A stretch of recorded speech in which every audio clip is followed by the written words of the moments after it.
శివాలయంలో మీకు వెంటనే అనుగ్రహం కలగాలి అని అనుకుంటే మీరు వెళ్ళిన దాంట్లో ఒక్క నిమిషం వృధా కాకుండా పరిపూర్ణంగా శివానుగ్రహం పొందాలి అనుకుంటే ఎలా బయలుదేరాలో చెప్పింది శాస్త్రం. త్రిపుండ్రములను ధరించి బొట్టు పెట్టుకుని పంచ కట్టుకుని ఉత్తరీయాన్ని తీసి నడుముకి బిగించుకుని మీద ఉత్తరీయం వేసుకోకుండా శివాలయం బయటే చెప్పులు విడిచిపెట్టి కాళ్ళు కడుక్కుని కుడికాలు ముందు పెట్టి లోపలికి వెళ్ళి మొట్టమొదట రాజగోపురాన్ని చూసి తర్వాత శివాలయ గోపురాన్ని చూసి అప్పుడు మీరు శివాలయం దగ్గరికి వెళ్ళి నంది దగ్గర మాత్రమే మీరు ప్రదక్షిణాన్ని ప్రారంభం చేయవలసి ఉంటుంది.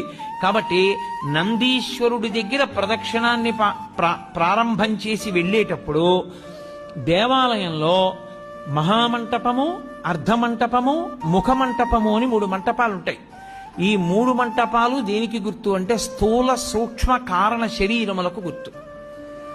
ఈ 3 శరీరములను నేను అధిగమించేటటువంటి అదృష్టం నాకు కలగాలని కోరుకోవడం ముఖమంటపాన్ని, మహామంటపాన్ని, అర్ధమంటపాన్ని, ముఖమంటపాన్ని దాటాలి.